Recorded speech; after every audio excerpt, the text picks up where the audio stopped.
Well, hi, and welcome to my shop. It's a nice day here today, but I'm down here in my shop because I am so curious about what has happened to this radio. This radio which I heard working before I brought it to my shop,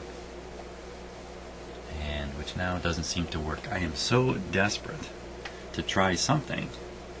Here's what I'm trying. I originally had supplied power into these two wires. These wires actually head over to power the record player, and I just use them as a easy way to shoot power into the radio. But it's really not where the power is supposed to go in. There's really a connection at the back. I can't imagine that it's any different supplying power here or supplying power through the regular connection at the back. I'm really quite positive these wires just connect together. There's nothing to it, but I have no idea what else to try, so we're going to try this. So I'm just going to turn the radio on, and just after making sure it's safe. To do so, talking about safe, I've also put a bag on the front of the power supply here, just some plastic, to cover the exposed high voltage terminals, so I don't short them with a tool or brush up against them somehow. Okay, I think we're ready. We're ready to try here. Just hesitating here.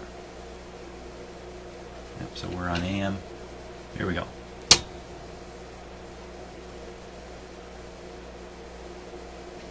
Oh, yeah. Okay, I hadn't plugged it in yet. Let's plug it in. There, fixed it. Okay. Let's try that excitement once more.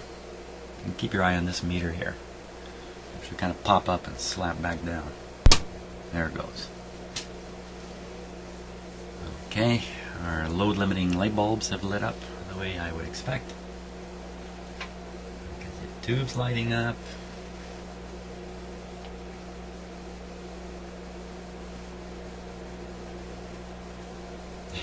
If this comes on, I'm going to really be scratching my head. I almost don't want it to work. Doesn't that sound stupid?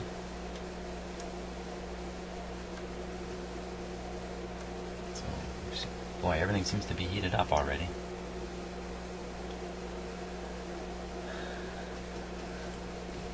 And yeah, I don't think I've been lucky. FM.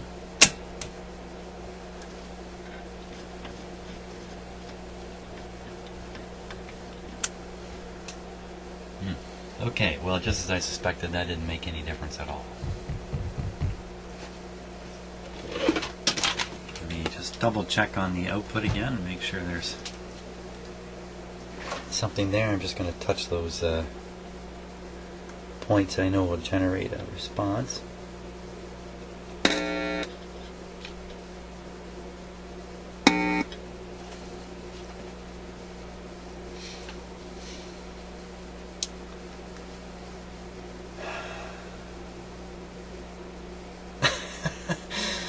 Oh, that's the end of this video. I don't know what to do next. You know, maybe it... The strange thing is, I can't get any response out of the auxiliary inputs. I should get that same hummy sound. And, okay. I gotta sit and study the schematic here for a bit. I gotta come up with some kind of a approach here. I don't even know how to... I mean, there's 1,000 things that could be wrong, but it shouldn't be any of them. Boy, oh boy. I need a hint. I need a hint. Somebody. Okay, I got a plan. I studied the schematic, and I spotted, that you can see the amplifier here and the radio here, and between them are these two shielded lines. Shielded wires usually carrying signals two very sensitive parts of the radio, and of course the front end of the audio amp is extremely sensitive, so they've used a shielded wire here. So that means I can spot the shielded wire, and I can apply my own signal into the shielded wire, to the conductor of the shielded wire, and see if the amplifier goes. It really should. And start working my way back. It's a very, very scary deal, because what lies just beyond this is this incredibly complicated push-button switch thing. It just drives my head nuts trying to figure out what those things are doing, even though they have a switch table down here, which I would have to study. Look at that thing. I'd have to study that quite a while to have any notion as to what is going on. So, so that's what I'm going to do. I'm going to stick a signal in. Now, where are these cables? How can I spot them? They come right into the volume control. That's how the volume control is shown right there. There's one there, one there. They're ganged together on this knob. And if you look at that knob, which we can look at, it's got lots of leads and wires coming to it. So let's poke. Now either it sets on, still on current limiting. Okay, so the volume control is up in here. It's hidden by this rather unusual board of parts. It looks like some kind of filter arrangement with the resistors and capacitors. One here and one down there. This one appears to be knocked over on photographs of a similar chassis. This is perfectly straight and looks engineered. This one, it's either been moved or it's been knocked over. Not by me. It was like that right from the start. So, not that I'm being defensive, I'm just saying what is what here. Okay, so now let's just make sure it'll still make noise. There we go. Now, so I should hear something very similar when I touch this.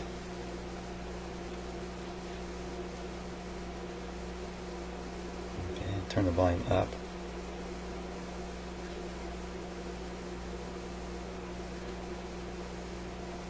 Isn't that interesting?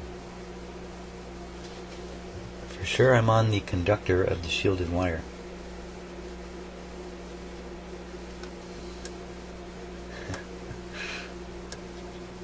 Okay, so nothing gets past, nothing's getting past the volume control, which explains why we can't get anything from the radio or from the phone or auxiliary inputs. Why in heaven's name would this radio have just stopped at the volume control? There's two separate volume. Well, they're in one housing, but they're two separate electrically. And they're two separate amplifiers. What are the chances that both of them would suffer the same calamity? It's just not really possible. I'm probably the calamity here. This is this is the truth of the situation. It's probably me. I have done something dumb. Let's look at these speakers for a minute here. So, nothing too fancy on the diagram. It's just showing two speakers, two output transformers.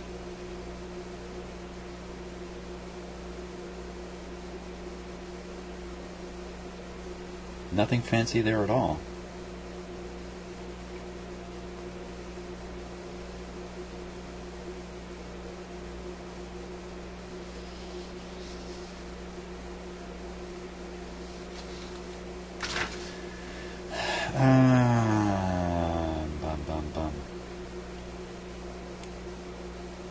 Okay, so let's just move towards the amp, get on the other side of this volume control, so where we can get some kind of sound coming out. See if I can get right on the slider of the volume control. Okay, so I think that's the slider there. It should come out full blast. Not a thing.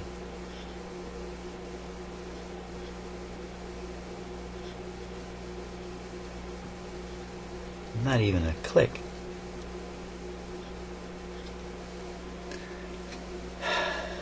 It really suggest that there's a total open circuit somewhere, like a switch is open.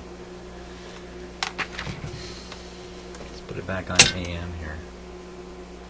Let's put it on AM, repeat that test, even though I'm sure it won't help. But I'm sure of a lot of things that turned out to be not what I thought, so it's just nothing.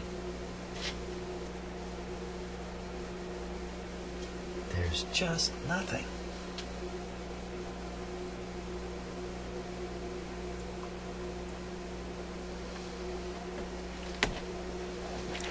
Okay, I gotta ponder.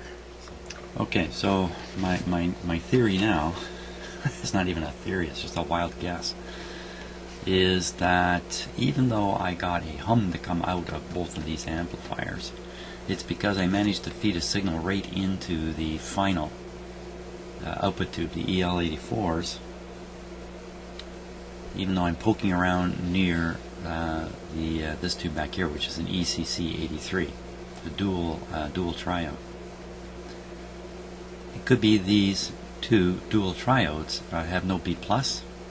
If they had no B+, I would get exactly this experience, because I could still feed a signal from around this tube, from touching something near this tube into this tube, making me think that I'm verifying the ECC83 is operating, when in fact it's not. And I poked around earlier hoping to see B+, and I didn't.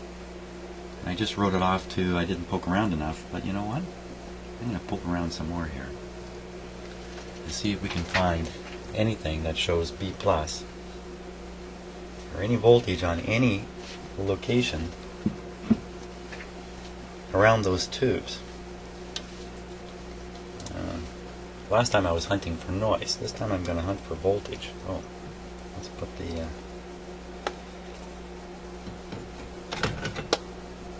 not a normal place to put your voltmeter, but we both have to be able to see it here.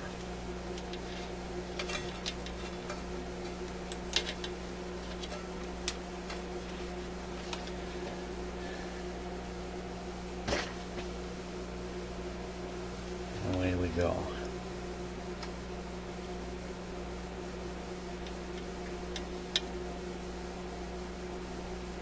I might get some noise out of this tube while I'm doing this.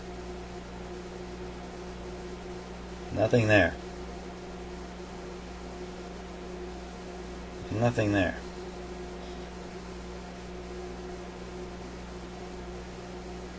Nothing there. Is my voltmeter set right? Is it working? Should be working.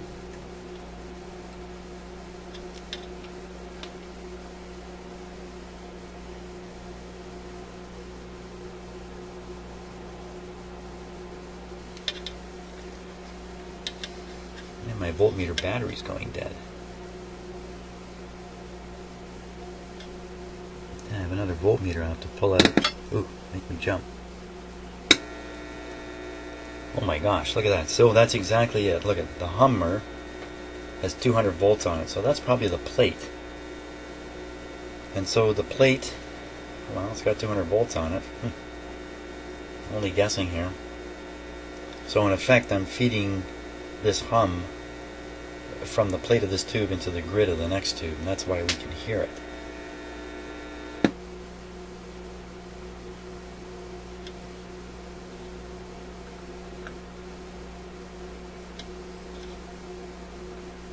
So we did find B+ on there, but awful lot of zeros otherwise. Let's look at the other tube. Same level, 200.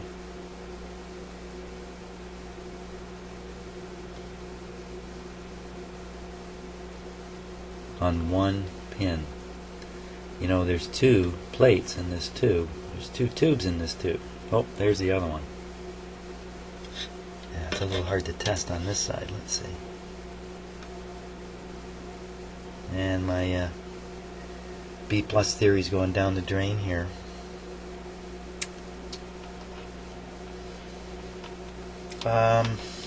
Let me let me figure out where the grid is on these tubes, and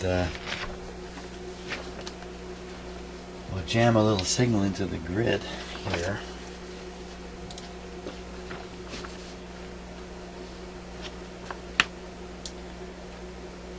Oh, I thought they had the pin numbers on here.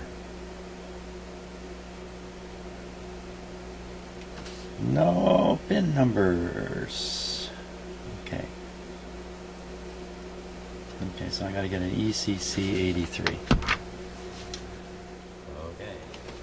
Okay, so what I've gone ahead and done is taken this bottom plate, the wooden plate which was on it, off, so we can get at the bottom, so I can get at the pin connections. And you know, I was a little surprised when I tipped the radio back how nicely it tipped back. I mean, this is a nice angle for me to work on, and I kind of wondered what happened to the antenna, because the antenna on this radio was sticking out, you know, in such a way that I didn't think the radio could tip back like this. So I looked around the back and I found the antenna.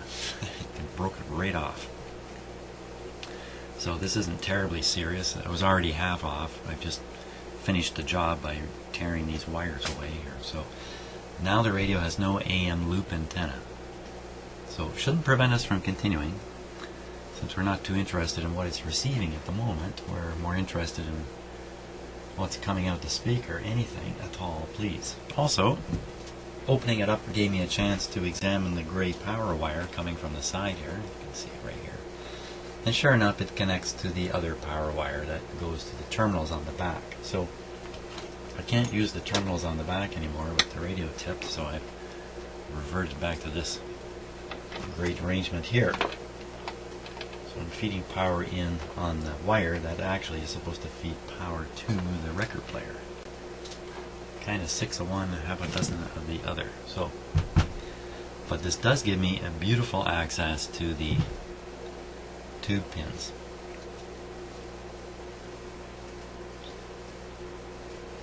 Okay.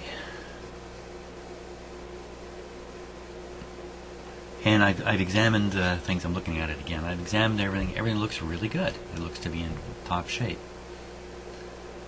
So let's poke around the grids of the two driver tubes and see if we can't hear something coming out of the speakers. I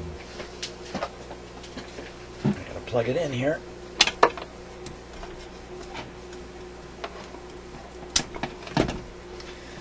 We're just going to have to keep kind of tracing back until we find the point at which the signal is blocked, or whatever it is that's happening to it.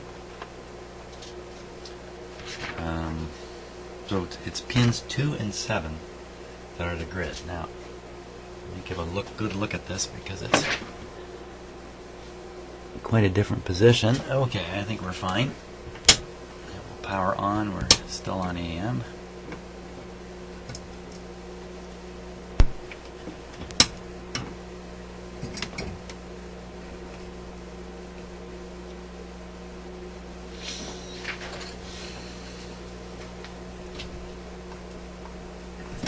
Close-up camera right here for some duty.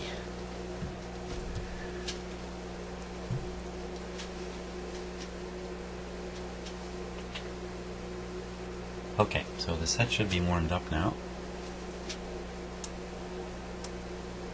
Still nothing coming from the speakers. Now the first thing I should really do is verify that hum that we got before. I'm not sure I can do that because I'm looking at the wrong side of it here.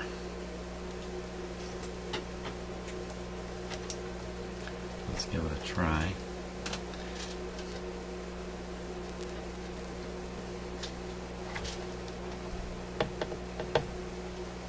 So that's on 1,000 volts.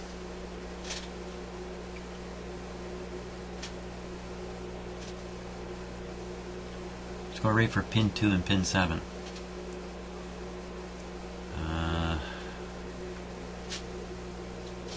Okay, volume is down. Pin 2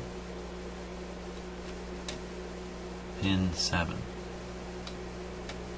1, 2, 3, 4, 5, 6, 7.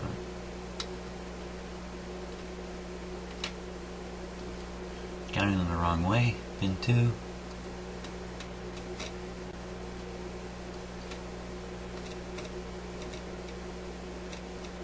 Pin 7. Okay, let's see if we can find that plate. What was the plate? Just poke around. Oh, there it is. Make me jump. Okay, so we know the radio's working just as it was a moment ago.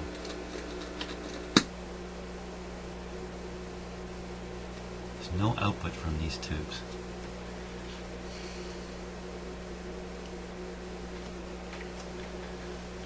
They're dual triodes, so there's no screen, so there's nothing to these tubes. There should just be plate, and I should be able to read cathode. Looks like cathode. No, it's not cathode bias.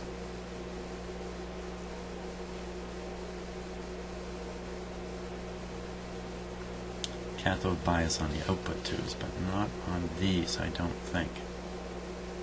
Is there insufficient current through the tube? I really don't know. So, how come there's just nothing coming out of them?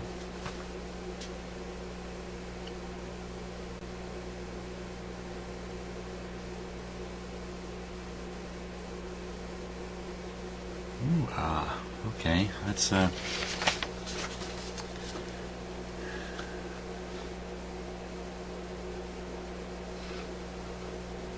I should find plate voltage in 2 spots on the tube.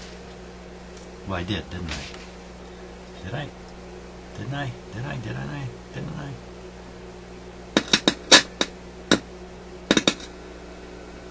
210 there.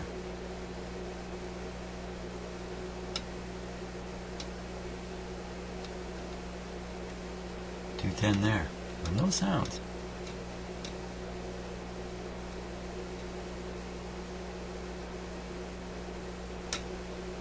Nothing and nothing.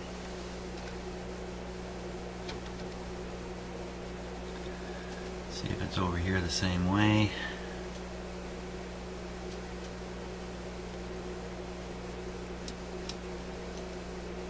There it is, 210. That's the other plate. Yet, if I mess around with the grids, we hear nothing.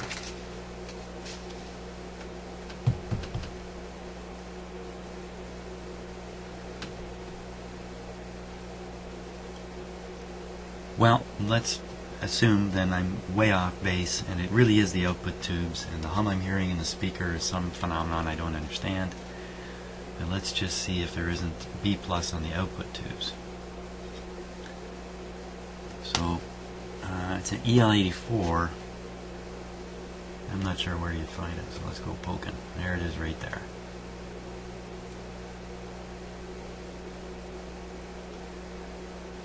There is a screen in here and other stuff. Get ready for a loud sound. It's a quiet one there.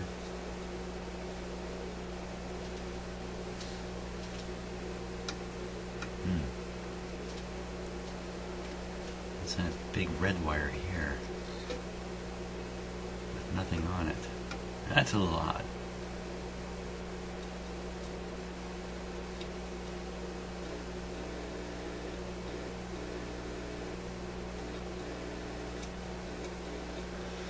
What's that red wire with no voltage on it?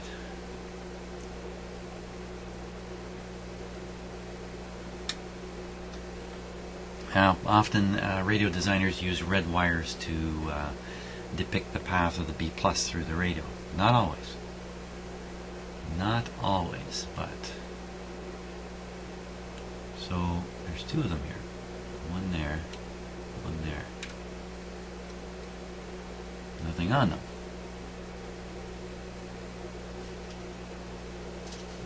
How do I know what they really are? You know, another hint in this radio is that the magic eye doesn't deliver any magic either.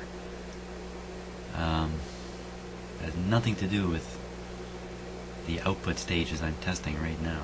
It has everything to do with a radio and detector.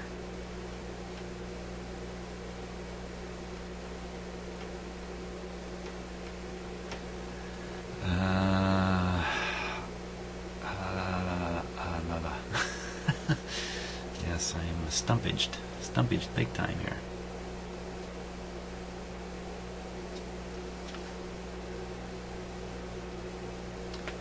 Silence has befallen me, so I'm going to ponder some more.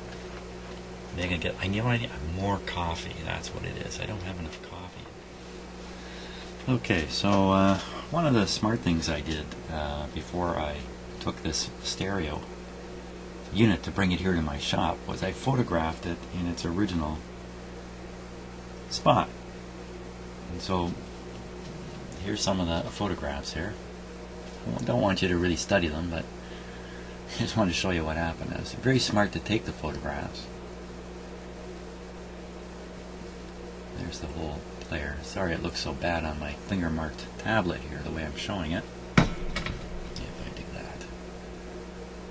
Well, there's a shot of the chassis. This is a very important picture. I'm looking at this very carefully to see if there's something I've forgotten, some wire, some connection. I really can't imagine what it might be. But I don't see anything in this photo that's triggering me to think I've done something wrong here in my shop. I can't imagine what it would be. Anyway, but here's the kicker. Although I was smart enough to take the pictures, I was not smart enough to check them. Because here's the rest of my photos.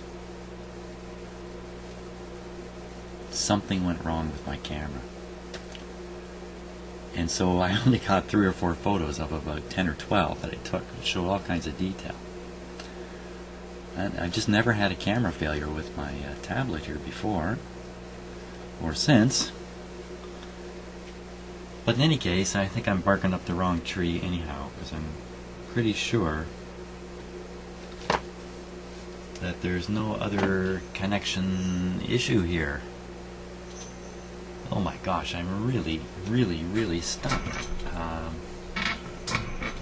as to what has happened here. No, it's not Santa Claus, that's Draper. If you hear that little dingly bell. We put a collar with a bell on it, so when he goes outside he has a hard time catching birds, because the bell tips him off, and at night, he's a dark cat, he's hard to see. At night we can hear where he is if we have to try to get him in. Because he's a young and boisterous cat.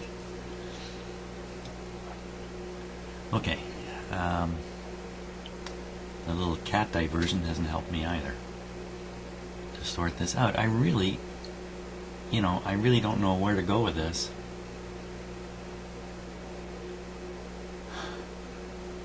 What could affect both channels like this, which appear to be arms open, welcoming a signal if one could come. You know what I should do? I should test for the signal that's arriving out of the radio.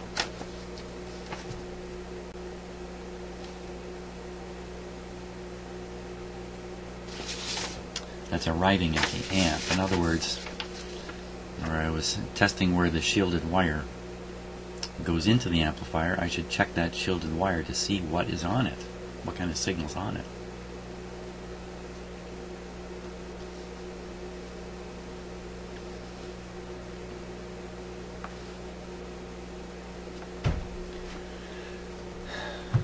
Doesn't make a lot of sense, because basically I've already done that, just in a different way.